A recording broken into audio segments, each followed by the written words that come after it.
Rosales, and I am here with Deisy Madrigal from the Hispanic Center of Western Michigan. She has volunteered some of her time to answer some of our questions concerning domestic violence. Ms. Madrigal, could you tell us a little bit about what you do? I'm a family support services advocate, and what I do is I help families within the community. If they have any sort of emergency or any assistance, I help with domestic violence or having, filling out their food stamps applications or whatever a client needs. We're there for them. So.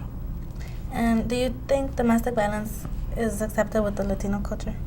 I think violence of any sort is. Violence definitely is not acceptable in any culture, and violence of any sort, domestic, teen violence, dating violence, is not part of any ethnicity, and it should not be accepted in any society or culture. Well, what advice would you give teenagers or adults for a healthy relationship?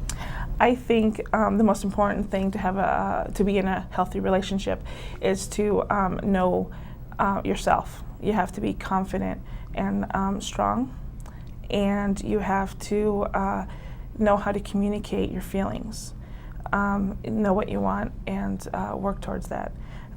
Because if you don't know what you want, then you can't tell somebody else how to treat you. Okay.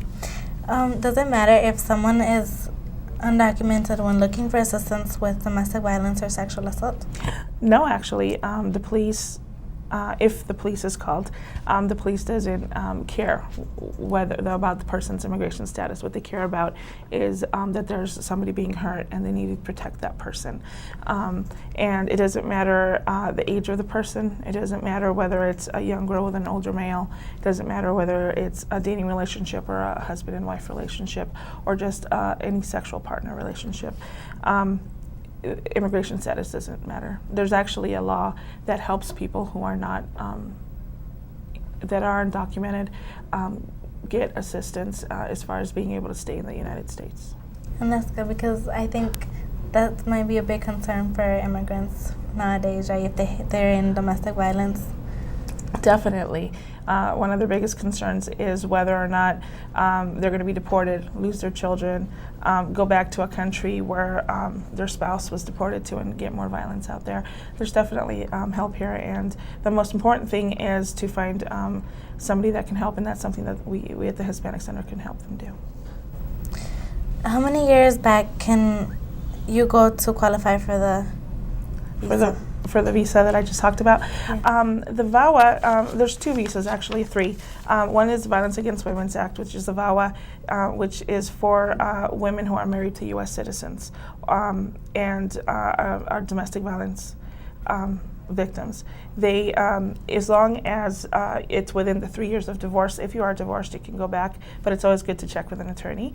There's also the U visa, which is for anybody who's experienced violence in the United States that's not legal and works with the police department in order to bring justice. And then there's the T visa for trafficking victims when children are used. Unfortunately, sometimes young people are used for prostitution or stuff like that. There's a T visa that can help them out. And the most important thing, rather than focusing on the time, is focusing on finding the help to get out and talking to an attorney right away. Okay. Do you think that relationship violence is an issue for teens? Unfortunately, I think it's something that's been growing more and more every year. I think that it is something that's happening within our young community, and I think a lot of it has to do, in my opinion, with the romance that's out there about what a relationship should be in movies and the media, TV, music. For example, the movie Twilight, that's really big right now, Yes. which is a wonderful love story, but it also makes, there's a couple of things there, like he was kind of stalking her, and she thought that was romantic. And when he would show up in her room and, stuff like that. And when we see that, sometimes we don't think about it as stalking, but when it happens in real life and it doesn't stop, that's when it becomes a problem. So I think that youth sometimes gets too wrapped up in the what love is supposed to be about, and doesn't really notice that they're in a dangerous relationship until it gets a little too far. Yeah. Yeah, sometimes, you know, when you're a young girl, you think about your quinceañera and then everything is like a princess, and sometimes you forget that life isn't that perfect. And do you think that affects schoolwork or behavior? I do think it affects schoolwork and school behavior, relationships in society, you know, with other parents, with their family. Sometimes youth doesn't tell their family because they love the person. They don't want to tell their mom and dad that this guy is hurting them.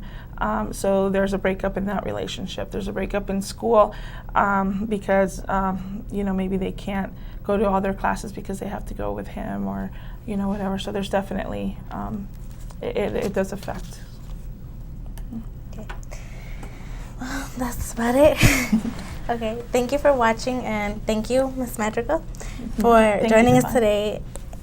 Stay tuned for more of Yo Puedo TV show.